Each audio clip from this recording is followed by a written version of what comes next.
Hello friends. तो कैसे हैं आप सब? उम्मीद करती हूँ बढ़िया होंगे, अच्छे से पढ़ाई कर रहे होंगे। तो चलिए हम आज क्लास 3 स्टार्ट करते हैं, राजस्थान की जियोग्राफी, जिसमें हम देखने वाले हैं कि जो हमारा पश्चिमी मरुस्थलीय प्रदेश है वो कितने भागों में विभाजित है। तो राजस्थान का पश्चिमी मरुस्थलीय प्रदेश है वो 2 भागों में विभाजित है। फर्स्ट शुष्क मरुस्थलीय प्रदेश और सेकंड अर्ध शुष्क मरुस्थलीय प्रदेश। शुष्क मरुस्थलीय प्रदेश का मतलब क्या है कि यहाँ पे जो वर्षा है वो बहुत ही कम होती है, मतलब बिल्कुल कम होती है, बिल्कुल ना के बराबर। अर्ध शुष्क मतलब वहाँ पे कुछ वर्षा के जो अवशेष है वो दिखाई देते हैं कि हाँ नॉर्मल वर्षा तो यहाँ पे होती है। तो अब हम देखते हैं शुष्क मरुस्थलीय प्रदेश। शुष्क मरुस्थलीय प्रदेश है ना वो बीकानेर, जैसलमेर, फलोदी, बाड़मेर और बालोतरा जिला में फैला है। फलोदी और जो बालोतरा है वो न्यू जिले हैं। तो शुष्क मरुस्थलीय प्रदेश कहाँ कहाँ पे फैला है? बीकानेर में, जैसलमेर में, फलोदी, बाड़मेर और बालोतरा में। अगर यहाँ पे हम वर्षा देखें कि वर्षा कितनी होती है, शुष्क प्रदेश में वर्षा की मात्रा कितनी है, तो 0 से 25 सेंटीमीटर, ओनली फॉर 0 से 25 सेंटीमीटर वर्षा है वो शुष्क प्रदेश में होती है। शुष्क मरुस्थलीय प्रदेश के अंदर है ना समगांव जैसलमेर बिल्कुल वनस्पति रहित है। वहां पे न्यूनतम वर्षा देखी गई कि साल में शायद 1 या 2 दिन बारिश हो जाए, तो भले ही नहीं, बिल्कुल नहीं होती वहां पे वर्षा। और वनस्पति तो बिल्कुल भी नहीं है, सीधा सूखा रेगिस्तान पड़ा है, ना पानी है ना वनस्पति है, कुछ भी नहीं है। कौन सा गांव? समगांव जैसलमेर। कहाँ पे है? राजस्थान में है। राजस्थान में कहाँ पे है? जैसलमेर में है। ठीक है, समगांव जैसलमेर जो वनस्पति रहित है और न्यूनतम वर्षा वाला स्थान है। तो जो शुष्क मरुस्थलीय प्रदेश है उसमें वर्षा की मात्रा कितनी है? तो 0 से 25 सेंटीमीटर। उसके बाद में आता है लाठी सीरीज। आखिर क्या है लाठी सीरीज? तो लाठी सीरीज जैसलमेर में पोखरण से मोहनगढ़ तक, जो लाठी सीरीज है वो जैसलमेर में पोखरण से मोहनगढ़ के बीच में फैली हुई है और इसकी लंबाई कितनी है? 80 किलोमीटर। इसकी लंबाई है 80 किलोमीटर। ये क्या है लाठी सीरीज? तो ये पृथ्वी के अंदर बहती मीठे पानी की जलधारा है। पृथ्वी के अंदर, जमीन के अंदर ही एक मीठे पानी की सुरंग बह रही है, जलधारा बह रही है, जिसे लाठी सीरीज नाम दिया गया है। लाठी सीरीज की खोज किसने की थी? तो लाठी सीरीज की खोज है ना वो 2007 में काजरी के वैज्ञानिकों ने की थी। लाठी सीरीज की खोज किसने की? तो 2007 में काजरी के वैज्ञानिकों ने इस जलधारा की खोज की। इसे भूगर्भिक जल पट्टी या लाठी सीरीज कहते हैं, क्योंकि ये भूगर्भिक मतलब भूमि के अंदर है, भूमि के गर्भ के अंदर है, जल की पट्टी है, तो इसलिए भूगर्भिक जल पट्टी और या लाठी सीरीज। इस लाठी सीरीज में ना सबसे स्वादिष्ट घास पाई जाती है, सेवण, धामण और करड़। इस लाठी सीरीज के अंदर क्या है कि सबसे स्वादिष्ट घास पाई जाती है, सेवण, धामण और करड़। उसके बाद में आता है चंदन नलकूप। चंदन नलकूप कहाँ पे है? जैसलमेर में। जो ये लाठी सीरीज है ना, इसी के पास में एक मीठे पानी का नलकूप है जिसे चंदन नलकूप के नाम से जाना जाता है। जो ये लाठी सीरीज है जैसलमेर के जो पोखरण है वहां से लेके उसके बीच में, मोहनगढ़ के बीच में, तो वहीं पे जैसलमेर में एक मीठे पानी का नलकूप है जिसे थार का घड़ा भी बोलते हैं। इस नलकूप को क्या बोलते हैं? थार का घड़ा। चंदन नलकूप कहाँ पे है? जैसलमेर में। जो ये मीठे पानी की सीरीज है पोखरण से मोहनगढ़ के बीच में, उसी के पास में बना हुआ है मीठे पानी का नलकूप, जिसे चंदन नलकूप के नाम से जाना जाता है, या फिर इसे थार का घड़ा कहते हैं। थार मतलब रेगिस्तान, रेगिस्तान का घड़ा, चंदन नलकूप। तो जुरासिक युग की चट्टानों के लिए, जो जुरासिक युग की चट्टानें हैं वो कहाँ मिली है? जैसलमेर बाड़मेर में। जुरासिक युग की चट्टानों के लिए हम किसका उदाहरण दे सकते हैं, कहाँ पे मिली है ये? तो आक्कलवुड फॉसिल पार्क के अंदर हमें ये मिली है। आक्कलवुड फॉसिल पार्क कहाँ पे है? ये भी जैसलमेर में है। या आक्कलवुड फॉसिल पार्क को ही नेशनल वुड फॉसिल पार्क भी बोलते हैं। आक्कलवुड फॉसिल पार्क को ही नेशनल वुड फॉसिल पार्क बोलते हैं। यह जैसलमेर में 18 करोड़ वर्ष पूर्व के काष्ठ जीवाश्म मौजूद है। जैसलमेर में 18 करोड़ वर्ष पूर्व के काष्ठ जीवाश्म मौजूद हैं। जो आक्कलवुड फॉसिल पार्क है ना, यहाँ पे 18 करोड़ वर्ष पूर्व के, कोई 1-2 साल वर्ष के पहले के नहीं, 18 करोड़ वर्ष पूर्व के काष्ठ जीवाश्म मौजूद हैं, आज भी मौजूद हैं, ऐसा बोलते हैं।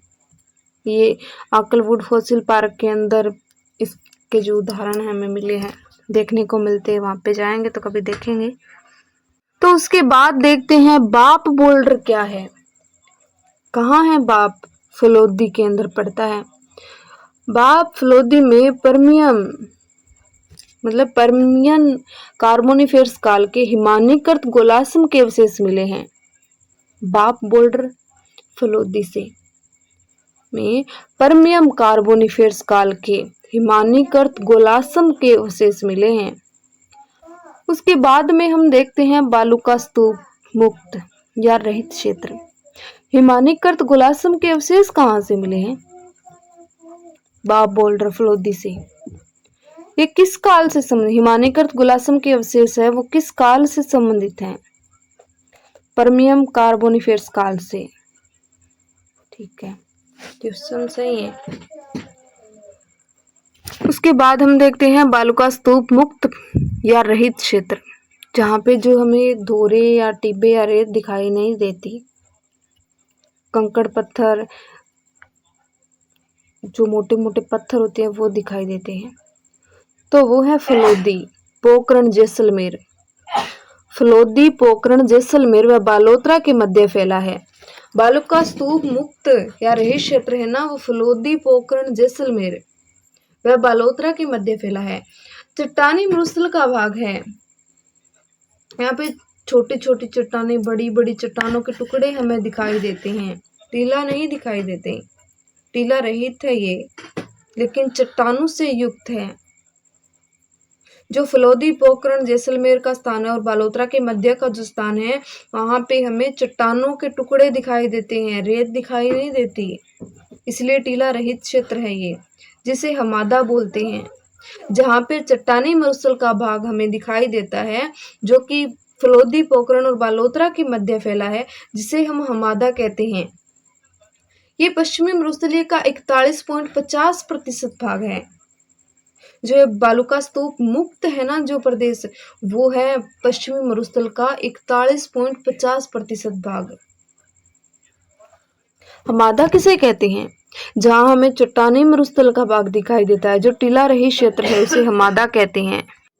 उसके बाद हम देखते हैं बालूका स्तूप युक्त क्षेत्र, जहां हमें बालूका स्तूप दिखाई देते हैं। तो पश्चिमी मरुस्थल का 58.50% भाग है।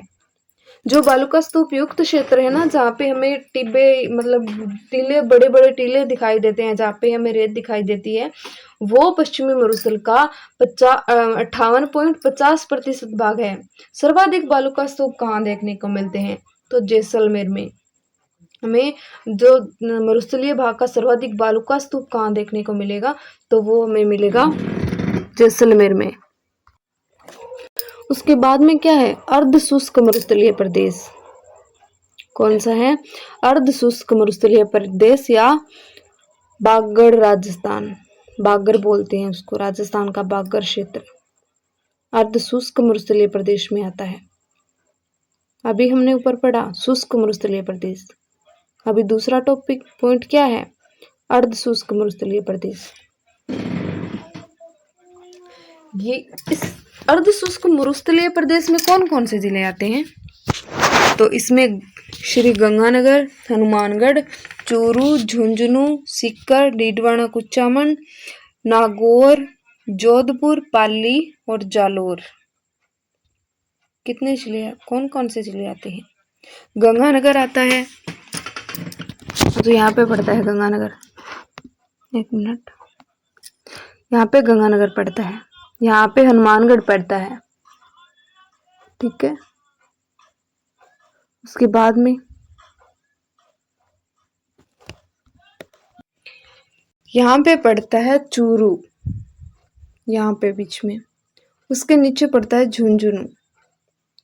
उसके बाद में पड़ता है सीकर यहाँ पे। फिर यहाँ पे डीडवाना कुचामन है, ठीक है। उसके बाद में नागौर है, जोधपुर यहाँ पे है। उसके बाद में पाली है।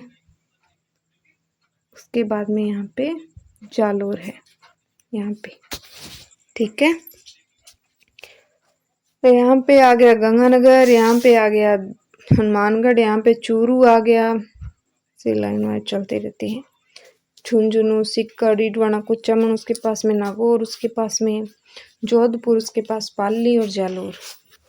यहाँ पे वर्षा कितनी होती है? तो 25 से 50 सेंटीमीटर वर्षा होती है अर्ध शुष्क मरुस्थलीय प्रदेश में। कितनी होती है? 25.50 सेंटीमीटर वर्षा। घग्गर का मैदान, उसके बाद क्या आता है? घग्गर का मैदान। घग्गर का जो मैदान है ना, वो गंगानगर और हनुमानगढ़ जिले में फैला है। जो ये गंगानगर और हनुमानगढ़ जिला है ना, ऐसे राजस्थान है, यहाँ पे जो गंगानगर और हनुमानगढ़ का क्षेत्र है ना, वहां पे पड़ता है घग्गर का मैदान। घग्गर नदी द्वारा लाई गई उपजाऊ मिट्टी से बना है। ये जो घग्गर का मैदान है, एक जो घग्गर नदी के द्वारा जो मिट्टी लाई जाती है, उपजाऊ मिट्टी, उसके द्वारा इस मैदान का निर्माण हुआ है। घग्गर के पार्ट को हनुमानगढ़ में नाली कहते हैं।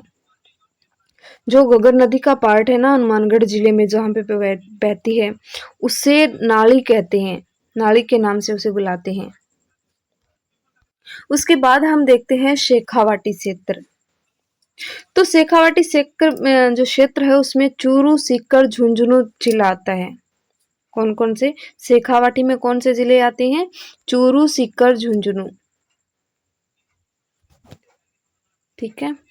इन क्षेत्र में जमीन के नीचे चूने की परतें पाई जाती है। तो राजस्थान में जमीन के नीचे चूने की परतें कहाँ पाई जाती है? तो चूरू, सीकर, झुंझुनू में जमीन के नीचे है ना, चूने की परत मिलती है।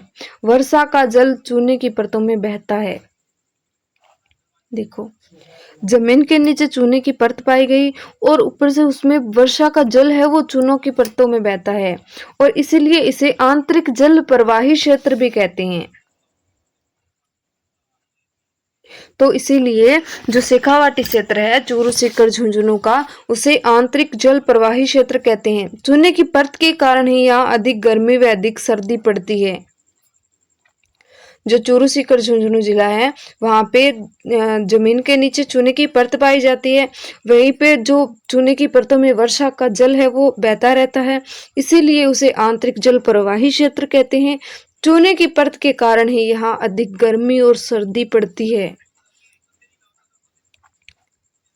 तो चूरू, सीकर, झुंझुनू या शेखावाटी क्षेत्र में अधिक गर्मी या सर्दी पड़ने का क्या कारण है?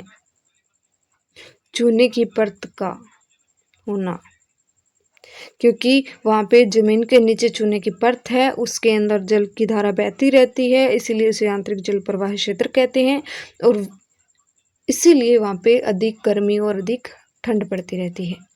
यहाँ प्राचीन काल में नदियों द्वारा लाई गई मिट्टी जो अब अनुपजाऊ हो चुकी है। जो चूरू, सीकर, झुंझुनू का क्षेत्र है ना, वहां पे जो पहले के जमाने प्राचीन काल में नदियों के द्वारा जो मिट्टी लाई गई थी, अब वो अनुपजाऊ हो चुकी है। अब वो मिट्टी उपजाऊ नहीं है वहां की, और उसी अनुपजाऊ मिट्टी का मैदान वागड़ कहलाता है। इसीलिए शेखावाटी प्रदेश को वागड़ प्रदेश कहते हैं। क्योंकि वहाँ जो नदियों के द्वारा मिट्टी लाई गई थी वो मिट्टी अब अनुपजाऊ हो चुकी है और उस अनुपजाऊ मिट्टी के मैदान को वागर कहा जाता है और इसीलिए शेखावाटी क्षेत्र को वागर प्रदेश के नाम से जाना जाता है। इसीलिए शेखावाटी क्षेत्र को, क्योंकि शेखावाटी क्षेत्र में कौन से जिले आते हैं? चूरू, सीकर, झुंझुनू, और वहां की मिट्टी अनुपजाऊ होने के कारण वहां उस मैदान को वागर कहा गया, इसीलिए शेखावाटी क्षेत्र को वागर प्रदेश नाम दे दिया गया। तो नदियों, एक नोट है इसमें, ये देखिए कि नदियों द्वारा लाई गई उपजाऊ मिट्टी क्या कहलाती थी? तो खादर कहलाती थी। जो नदियां मिट्टी लाती थी, आज भी वो मिट्टी उपजाऊ है, उस मिट्टी को क्या कहते हैं? तो खादर के नाम से जानते हैं। शेखावाटी में घास के मैदान, पशु के चारागाह को बीड़ कहा जाता है। जो शेखावाटी में घास के मैदान है, जहाँ पशुओं की चराई होती है, जहाँ पशु चरने जाते हैं, उस क्षेत्र को क्या कहते हैं? तो बीड़ बोलते हैं। नॉर्मल सा शब्द है, सभी जानते हैं आजकल, बीड़ उसे बोलते हैं। शेखावाटी क्षेत्र की प्रमुख नदी कौन सी है?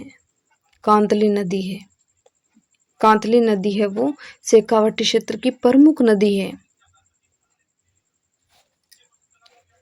कांतली नदी का प्रवाह क्षेत्र क्या कहलाता है? तोरावाटी। शेखावाटी क्षेत्र की प्रमुख नदी कांतली है और कांतली नदी का प्रवाह जहाँ पे वो बहती है उस क्षेत्र को क्या कहते हैं? तो तोरावाटी कहते हैं। यहाँ की पहाड़ियां तोरावाटी की पहाड़ियां कहलाती है। शेखावाटी का प्रमुख क्षेत्र कांतली नदी, कांतली, और वहाँ जो जहाँ पर वो नदी बहती है उसे तोरावाटी, और जहाँ यहाँ की पहाड़ियों को तोरावाटी की पहाड़ियां कहा जाता है। शेखावाटी में वर्षा जल संग्रहण के लिए बनाए गए कच्चे कुएं को जोहड़ कहा जाता है। जो शेखावाटी क्षेत्र में वर्षा के जल संग्रहण के लिए, जो वर्षा का जल होता है उसे इकट्ठा करने के लिए, नॉर्मल सी बात है, जोहड़ों का ही निर्माण होगा, क्योंकि आज भी हमारे गांव में जो है बड़े बड़े गांव के बीच में जोहड़े देखने को मिलते हैं, जहाँ पे पशुओं को पानी पिला के लाया जाता है। लेकिन जो मरुस्थलीय प्रदेश है वहाँ पर जोहड़ों से पानी लोग पीने के लिए भी यूज में लेते हैं। जोहड़ से कच्चे कुएं होते हैं, बड़े बड़े तालाब टाइप के। उसके बाद देखते हैं नागौरी उच्च भूमि। तो शेखावाटी प्रदेश की प्रमुख नदी कौन सी थी? कांतली। और जो कांतली नदी जहाँ बहती है उसके प्रवाह क्षेत्र को क्या कहते थे? तोरावाटी। और जहाँ तोरावाटी के क्षेत्र में वो पहाड़ियां हैं उन्हें क्या कहते हैं? तोरावाटी की पहाड़ियां। और शेखावाटी में जो जल संग्रहण किया जाता है, जो कच्चे कुएं बनाए जाते हैं, उन्हें क्या कहते हैं? तो जोहड़ कहते हैं। उसके बाद हम देखते हैं नागौरी उच्च भूमि। नागौरी उच्च भूमि शेखावाटी प्रदेश व लूनी बेसिन के मध्य नागौर, डीडवाना, कुचामन की भूमि जो ऊंची उठी हुई है, क्या है? नागौरी उच्च भूमि क्या है? नागौरी उच्च भूमि है शेखावाटी प्रदेश व लूनी बेसिन के मध्य, शेखावाटी प्रदेश और लूनी बेसिन के मध्य जो नागौर, डीडवाना, कुचामन की भूमि, जो नागौर क्षेत्र है, ये देखो शेखावाटी प्रदेश आ गया यहाँ पे, और यहाँ पे लूनी बेसिन है। इसके मध्य का भाग है नागौरी उच्च भूमि। नागौर और डीडवाना के बीच की जो भूमि है, ये भूमि ऊपर उठी हुई है, इसीलिए इसे बोलते हैं नागौरी उच्च भूमि, क्योंकि यह जो पार्ट है वो ऊपर उठा हुआ पार्ट है। इसके बीच में है, नागौर और डीडवाना के बीच में, शेखावाटी प्रदेश व लूनी बेसिन के मध्य, ये शेखावाटी प्रदेश आ गया यहाँ पे, ठीक है, और ये लूनी बेसिन आ गया, इसके बीच का पार्ट है ये। इस क्षेत्र में सर्वाधिक खारे पानी की झीलें, जो नागौरी उच्च भूमि है, इस क्षेत्र में सर्वाधिक खारे पानी की झीलें सांबर, डीडवाना, कुचामन है। नागौरी उच्च भूमि सर्वाधिक खारे पानी की झीलें हैं सांबर, डीडवाना, कुचामन। नागौर व अजमेर में जल में फ्लोराइड होने के कारण फ्लोरोसिस रोग होता है। नागौर और अजमेर जिले के अंदर क्या होता है कि वहां के जल में ना फ्लोराइड की मात्रा बहुत अधिक है और अधिक मात्रा होने के कारण वहां के लोगों में नॉर्मली फ्लोरोसिस रोग पाया जाता है, जिससे दांत पीले होना, जो पीठ है वो झुक जाती है, पीठ का झुक जाना, व्यक्तियों में कुबड़ निकलने की समस्या, ये सब नॉर्मल है। क्या है जो नागौर अजमेर के जल के अंदर फ्लोरोसिस यानी जो फ्लोराइड है उसकी मात्रा अधिक है, ठीक है, इसीलिए वहां पे फ्लोरोसिस रोग हो जाता है जो वहां के लोग हैं उनको। जो फ्लोरोसिस रोग है कैसे पता चलता है कि फ्लोरोसिस रोग लोगों में हो चुका है? तो लोगों के दांत पीले पड़ जाना, पीठ का झुक जाना, व्यक्तियों में कुबड़ निकलने की समस्या होना, इसीलिए इसे कुबड़ पट्टी या बांका पट्टी या हॉन्च बेल्ट कहा जाता है। जायल से पुष्कर तक का क्षेत्र सर्वाधिक प्रभावित है। जो बांका पट्टी या कुबड़ पट्टी या जो ये फ्लोरोसिस रोग होता है, इसके अंदर हम देखें तो जायल से पुष्कर के बीच का जो क्षेत्र है ना वो इससे सर्वाधिक प्रभावित है, क्योंकि यहाँ के लोगों में ये रोग सर्वाधिक देखने को मिलता है। उसके बाद हम देखते हैं गोडवाड़ प्रदेश या लूनी बेसिन। गोडवाड़ प्रदेश या लूनी बेसिन, तो गोडवाड़ प्रदेश और लूनी बेसिन किन किन क्षेत्रों में विस्तृत है? पाली, बिलाड़ा, जोधपुर। पाली में है, बिलाड़ा जोधपुर में है और जालौर जिलों में विस्तृत है। पाली, बिलाड़ा, जोधपुर